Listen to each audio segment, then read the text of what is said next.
You are now listening to the Be Your Own #LoveGoals podcast with Moe Ari and Tiffany. We just want you to remember that every person, regardless of identity, wants these three things: belonging, authenticity, and love. And after a decade of partnership, we've learned to co-create these things and so much more. So from wherever you're listening, we're going to go on a journey of becoming our own #LoveGoals. Now let's get into this episode.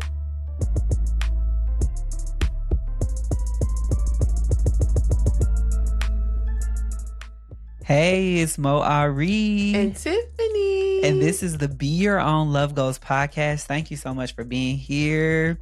I'm going to just go into this story. Okay. That's probably the best way to even outline this. So recently I've been reflecting a lot on our long-term relationship. Mm-hmm. And, I realized in the course of 10 years of a relationship, the pandemic, becoming parents, all of this, our relationship has changed so much. And Tiffany, many of you probably saw the post I made on Valentine's Day. Tiffany has said to me, you don't write poetry to me like you used to do, or, I need more words. Like I want words. And so I took it upon myself to write her some poetry and perform a little bit on social media. You all let me know in the comments how I did on social media. It's amazing. Fire. 10 out of 10 would recommend. Well, thank you. But it brought to my awareness that Tiffany still wants romance. And not that I was unaware, and I've been doing romance, bringing flowers and doing the things. And though I think there's this level where it's like, okay, but that's not the same as poetry, right? Poetry is like next level. I realized, I was like, oh, you want to still be charmed. Yes. Like you still want a little finesse. You want me to finesse you. Finesse me, daddy. Oh my gosh. I see what's going on here. That's what I realized. And I was like, we need to talk about this. Because I think when we talk about relationships evolving over time, romance changes so much depending on the stage of your relationship and what your obligations and responsibilities are. It also changes based on how you all have grown together over time, and it can look different. So I'm not only wanting to talk about romance and like what that can look like. I want to really just have a fun conversation about to offer up ideas for what romance can look like in the mundane, in the day-to-day. Yes. So not just like, the fancy, go to a dinner, restaurant, get the rose petals for the bedroom. Like all of that is beautiful. And I think you should do it if you have the time and whatnot. But every single day of the week, what can romance look like?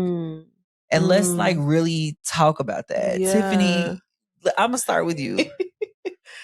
Well, I just want to say that the poem that you performed on social media for Valentine's Day and for me was just absolutely beautiful. It was everything I could ever imagine. And I'm so grateful because I love some words of affection. And that was, it was giving. Oh, so thank you. You're welcome. Very, very deserving of beautiful words. I appreciate it. And like you, first of all, yes, there are levels to this. There are levels to this as it relates to romance. As you're mentioning, there are some things that we can do that are quote unquote romantic that can happen on a day-to-day basis. Yeah. And some things that are a little bit more grand, right? Yeah. Now, my definition of grand and everyday could be different from the next person. But I do think that there are different types or there's levels to what that can look like. And I'm excited to dive into that. Yeah. For me,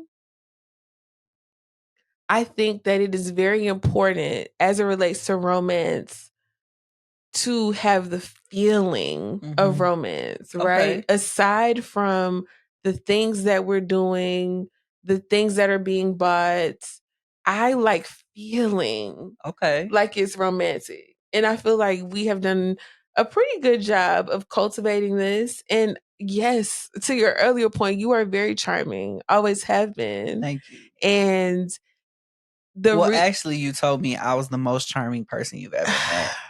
I knew you were about to.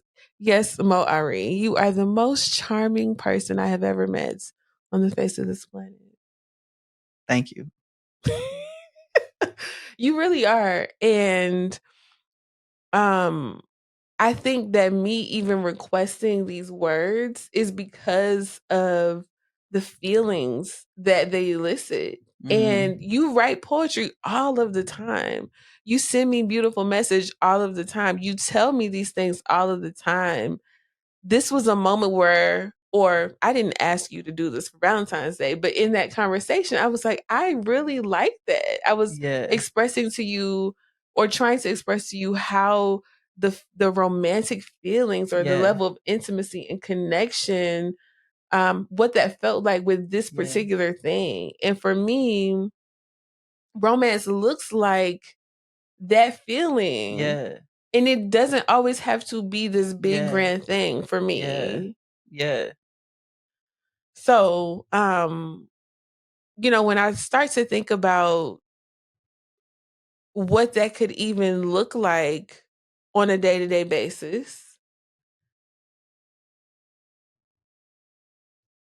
I don't know. It's hard to describe because for me it's so not tangible. Like it's so not like bring me flowers every day. Yeah. It is just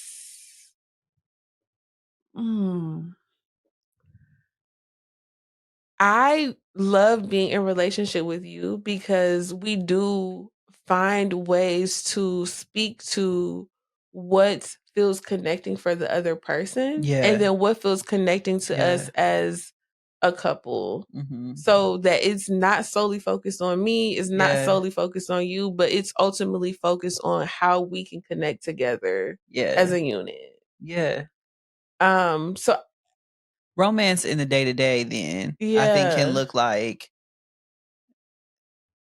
points of connection throughout the day. Romance can look like touching your partner sensually throughout the day. It can look like making their coffee. Romance can look like leaving a thoughtful love note on their lunch in their lunch bag or on the Keurig.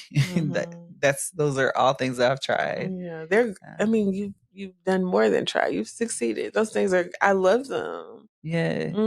Printing little notes and like leaving them random places you know that they'll be.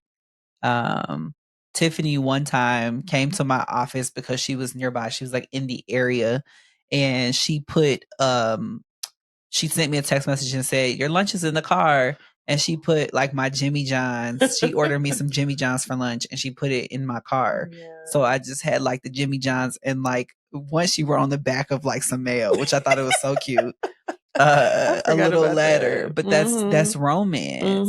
So when we think about this in the mundane, it doesn't have to be like you said, it doesn't have to be the big grand gesture. And when you talk about this feeling and creating the feeling of romance, can you expound upon that? Can you give like tangible examples of what that means to have the feeling of romance?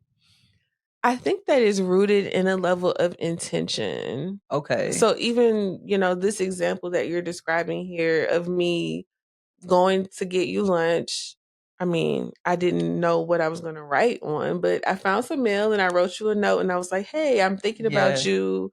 I'm going to, have this lunch here for you." It was this level of like, I'm going to intentionally do this thing. I really love this person. I really want to connect with this person.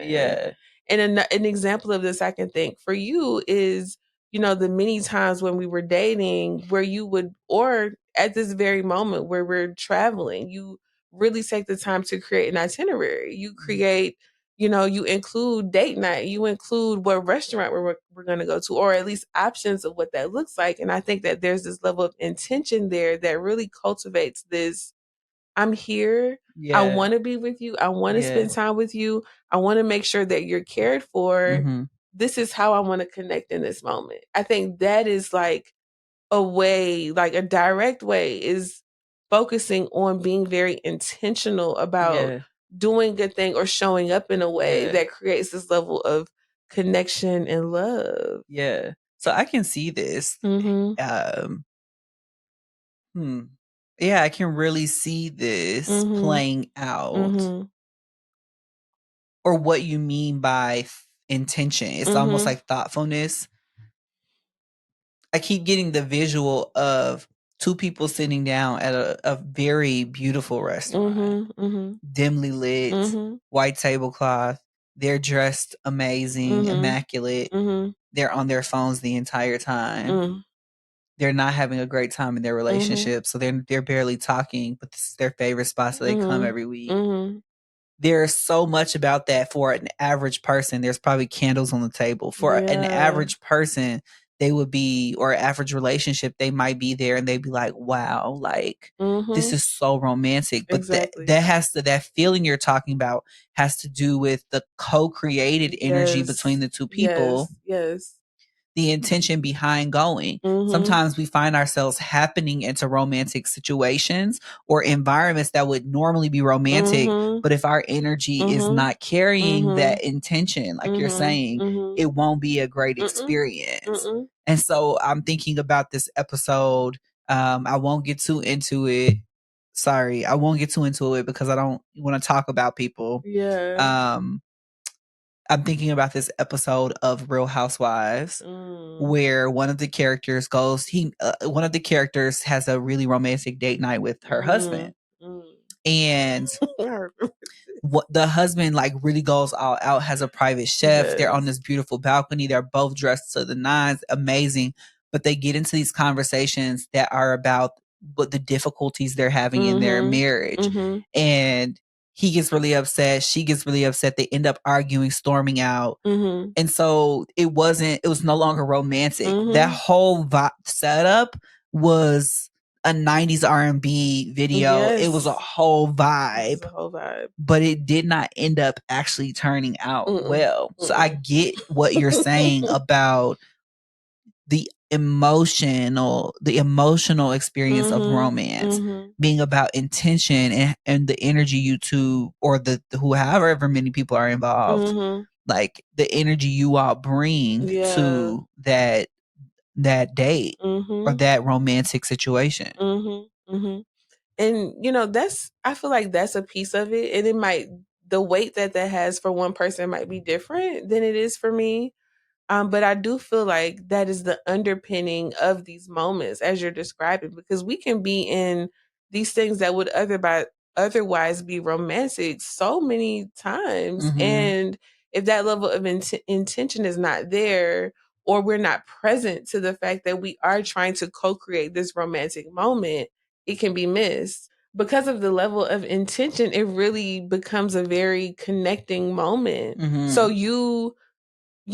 writing the note on the Keurig for me, or just placing the pod in the Keurig so that when I go down to make my coffee, it's just there. Wow. Like nobody would probably write that in the romance book. But to me, that was like, oh, I love this. And I left a little note. You did. It said, love, need, and want you, baby.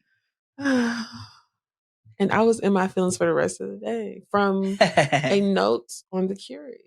Yeah. But that just goes to show you how it's no set blueprint for what romance can look like. It could totally look like me finishing Nova's bedtime routine, baby, and starting Tiffany's bath, making sure all of the salts and stuff are in there, bringing her sushi in the bathtub that I picked up on my way home from work, setting up the iPad so she can watch Grey's Anatomy in the tub that she's eventually going to get overheated in because she's feeling so warm and sensual. So then she gonna hop out like, I was just on fire. Okay, yeah, I'll really back into the romance part. Are you trying to talk dirty to me? Oh my God. This is dirty talk. Oh my God. Okay, because the way I'm picturing this level of romance and intention here, it's exactly what you're talking about. Like, you have to be aware of your partner or your partners and what in your relationship would be that connecting thing. Yeah.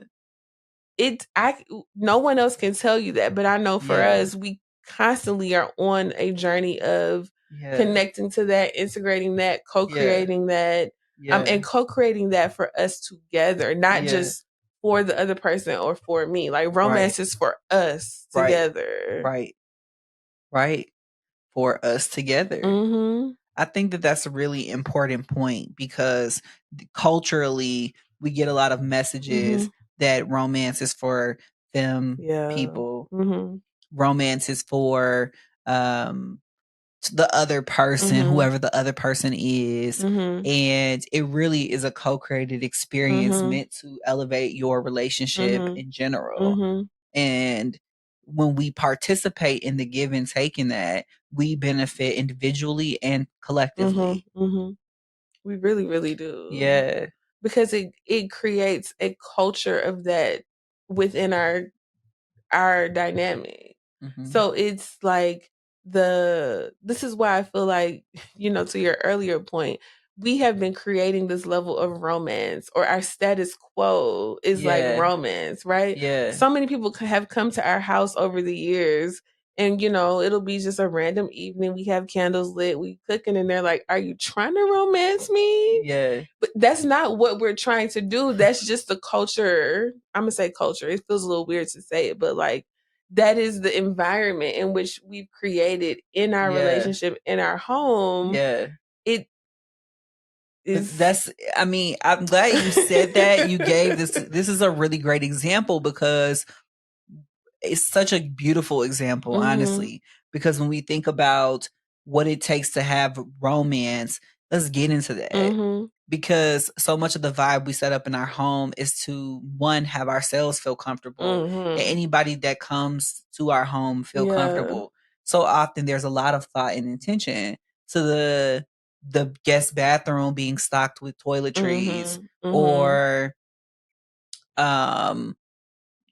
always having some type of little basket of snacks or something in our guest bedroom, or in our living room. We always pick couches, even if it's not modern. We always pick a couch that's comfortable, because we want you to just kick off your shoes and relax your feet. Or we are like always we're gonna have like wine and cheese. If we're cooking for you, like, so the feeling of being romanced by your friends, or like if you're visiting us, that's probably accurate. This feeling, because we probably do have incense or candles going. Like we just the whole vibe. We just love doing that. That's like a regular occurrence. And it's always intentional, because we're trying to set a mood of relaxation in our home environment. Anybody who's done bedtime with Nova knows she's got essential oils. She's got a noise machine. She's got dim lights on a dimmer. So that the lights are getting lower as it's time to go to sleep. She's got her lavender body lotions and stuff before bed. That's an intentional mood that we're cultivating, so that we are relaxed and grounded in our space. It takes relaxation and grounding in order to do romance well. Like if you're trying to create a whole vibe. So this is beyond the regular day-to-day things that you do. But when you're setting up like a date night, grounding and relaxation and sensuality, you want to make sure that that's a part of it. Anything I missed in there? I love you're getting at the setting the mood. Yeah. Because I think this is the intention I'm talking about. I love the words that you use to describe it. It is this like setting of the energy or the vibe. Like, what do we want to be feeling That's tonight? intention. Like you say, setting the intention. That's what you've been talking about, is intention. Yeah, that's a really great way of putting. That's exactly what I'm meaning. Like, what we doing here? Like, what's happening here? This is what we want to, because we get to create the thing that we desire. And, in the case of you and I, we're co-creating together. What do we want this thing to look like? What do we want to feel? What are we going to do to ensure that we feel this? How are we going to show up to ensure that we're feeling this thing that we really, really desire? Wow. So it can feel like a lot.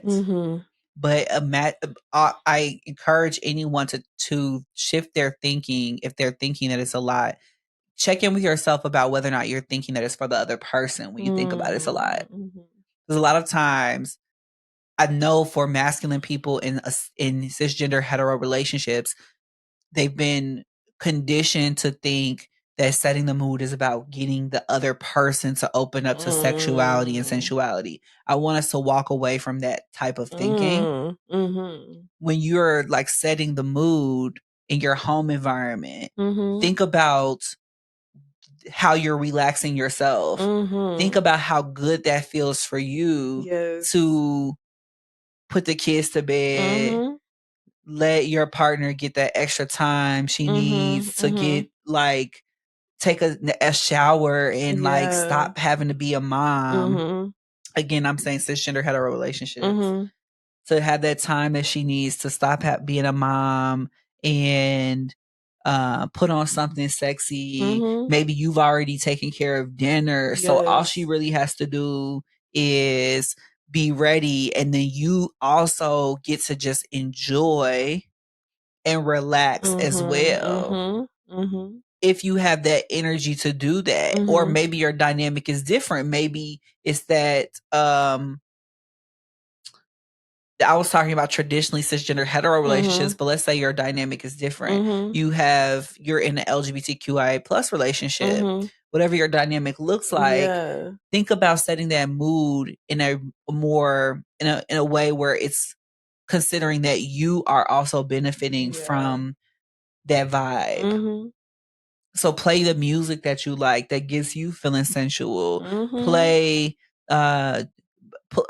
pick food or drinks or whatever you're doing that will make you feel really good. Think about yourself because you're a part of that co-creation. Yes. Mo, I really, really love that you're saying this because I think for me, a game changer has been, a thing that I really realized over the years, particularly in the last couple of years, is how much setting the mood matters for myself. Yeah. I just was under the impression that I was just going to feel the romance. I was going to show up to the romance and it just be there. Yeah. And the moment I realized that I played a role in creating and setting the mood for myself to then engage in this co-creative process, it changed a lot of things for me. I want to feel sexy in this instance, right? That's a big one. I'm going to take a nice shower. I might have some candles lit in the shower. And then what I decide to wear as a result, like all of these different things set the mood for me so that when I come to the us together, we can co-create some magic. Now that body oil you put on is soft like it's for me, but I know it's for you. I mean, it serves a dual purpose. Yeah. But that's a really great example. I put on cologne that makes me smell like new money. Okay. And it's giving. It's giving. But it's for me and my confidence. Yes. Right. So when I'm walking around in a little tank top, some hoochie daddy shorts, and some tube socks, Baby, it's for me. Is it really for you? Because it feels like it's for me. I'm receiving it as for me. A dual purpose, like you said. Yeah, so that's setting of the mood for yourself. I love that you offer that because I think that oftentimes we are setting the mood for other people and we don't see it as like this joint thing. And for me, I was guilty of that. I was like, I'm not feeling the romance. The connection is not there. And I had to really sit and say, what did I do to create? That's so funny. She's framing it in the context of this episode. Like, what I had to sit there and say, no, it was me on her shoulder. Like, man, yeah, you probably what did you do to create that for yourself? You did. You're not waiting for it to happen for you. It's a very passive way where I can really take control of what this can look like and feel like and co-create this. Absolutely. Yeah. Yeah. It's the intention for me. It's for yourself, for your relationship, for whatever dynamic it is. Like from like you were even saying when we've had friends that have come over and has felt romance. It's the intention that we've created in our home. Now we're not romancing them. We didn't buy these couches to say, "Oh, I want to romance them," but we want them to feel comfortable, exactly, and relaxed, and loved. We want people in our presence, especially in our home, We want them to feel like they're in an Airbnb, like just relax. Absolutely. That is the vibe we're going for. Yeah. Yeah. Now sometimes it probably means that people don't want to leave. Yep. Means that often. And I'm okay with, I just I'm need a cool with bigger that. house. Y'all pray I get a bigger house. Yes. So that people don't have to leave. Mhm. But no, I'm grateful that people have received us in this way. Thank you for saying that out loud. Mhm. So yeah, I definitely feel like I'll say people in general desire romance. I think we don't always know what that looks like, or because of society and culture, it can feel like there's one way of what romance looks like. And for a lot of people, even as me growing up, I thought romance was candlelit dinner at a fancy restaurant, wearing black, like maybe it was an Italian restaurant. Like that is what my view of it was. It was the rose petals leading to the bedroom. It was these very like beautiful displays of romance and affection, but those are not the only ways. And I mean, me personally, I'm not doing that every single day. Like, we are not going to a fancy restaurant dressed in black with these rose petals leading to our bed every single day. Right. But there are ways to still cultivate that feeling on an everyday basis. And I think you mentioned some of those things. And I think that there's so many things. I encourage you to get creative about what that looks like every single day. Yeah. Like I said, it can be like just sensual kisses on your partner's body. It could be compliments about the way they make you feel, how you feel when they walk into a room, how you feel when they leave a room. It could be writing some poetry. It could be creating some art. It could be playing a song or sending them a song and say, "This made me think of you." Yes, that goes a long way. That's all romance. Yes. And also recognizing that romance is not always the precursor to sex. Right.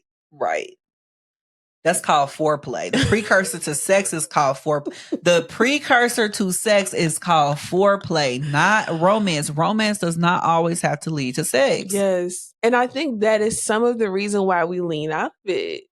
Let's say if you're a person who doesn't want it to lead to sex, you can feel like if I engage in this romantic behavior, or if I'm like really leaned in this way, it could lead to sex, and I'm not really feeling that right now. You could feel like that. The crazy part is that without leaning in, you probably would never feel like that. Exactly. It's a double-edged sword. Yeah. So yeah, again, I'm preaching to the choir. To be present, I think. Because if you're in your head thinking, I don't want this to lead to sex, you have to ask yourself, why are you that far ahead? What's being presented in this moment is sensuality. Yes. Allowing yourself to be present to that, and then make the decision when the moment calls for that decision. If you make these decisions so far in advance, you're no longer present. Exactly. And you have to be accountable for how, if you're doing that, I will invite you to be accountable for how you are impacting the energy of that space. Absolutely. If you're 10 steps ahead being like, oh, I don't know about sex tonight, then you are no longer being vulnerable and present to what's being presented in this moment right now. If it's just a hug and a kiss right now, let it be a hug and a kiss right now. When it comes to making the decision around sex, then allow that to be made in that moment. But that moment is not right now. This moment, you're just being presented with, let's say it's a really nice dinner, or it is like hugs and affection. Really allow yourself to embrace all of that, receive all of that, take all of that in, and then see how you feel. Yes. Or see how you even navigate that. Exactly. How you would say no when you've been romanced is different than how you would say no when you haven't allowed yourself to feel those things. Tell the truth. So the rejection lands a little better after you've like hugged and kissed and cuddled, right? It's or like, there may not even be rejection. If you allow yourself to really lean in, that might be the thing you need that gets you to the point where you like, y'all listening? I might be able to get a little something tonight. Yeah. Even if it's quick. I'm speaking from experience, y'all. I'm just leaning. She's speaking from expertise. Oh. This is her area of expertise. Having to lean in and get beyond thinking too far in advance. It is. And then once you have allowed yourself to be present, usually it's go time. And then Tiffany is so funny because she wants it with like when it's go time, it's go time. It's go time. I'm like, it's wait, no in between. I got a little whiplash. No in between. When I'm ready to go, the light switch is turned Pedal on. to the metal, okay? 0 to 100. Real quick. Period. real quick. Oh my gosh. Oh yes. So romance it's a thing. It's a beautiful thing. And I think that it evolves. It really is a gift.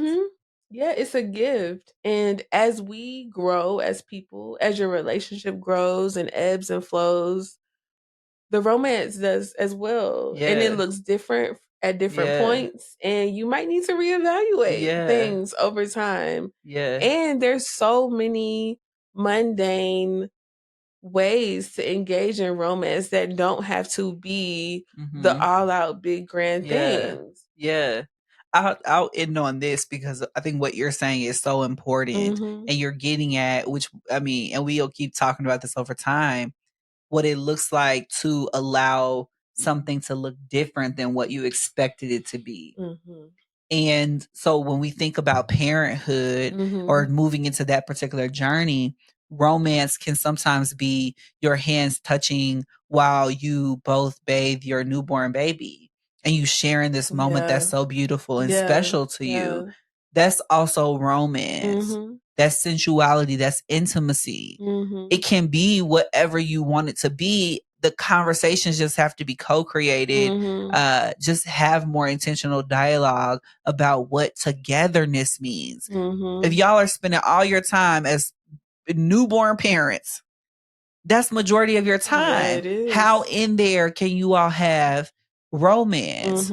Is it like, okay, while you prep the bottle, I'm going to be massaging your shoulders, or while you're pumping, I'm going to be rubbing your feet. That's romance. The last thing I also say is that when we're thinking about romance over time, it's just okay for this to continue to evolve. Yes. It's okay for it to look different than we expected it to be. And there's nothing wrong if your relationship, like you said, if it ebbs and it flows. Just be intentional about continuing to talk about it. I mean, you took the words out of my mouth. I love romance, and I am on a journey of continuing to rediscover what that looks like for me. Yeah. And what that looks like for our relationship, and always being a student of how that can evolve and change, and how it's really important not to undermine these things that don't on the nose look like romance. And to also put in the same level of intention into these things that that are like by default romance according to society and culture. So I'm over here trying to always be my own romance goals. Oh my gosh. She has like a little be your own at the end of every episode, and I love it. Be my own romance goals. Be our own romance goals. This has me thinking, and then I'll like really wrap this up. This week, for Valentine's Day, everybody, I did other things for Tiffany that were like really romantic. Like I got her a song created. I can't wait to share that on social media. It'll probably be out by the time that this episode airs. But what we did that day, like I had still some interviews to do.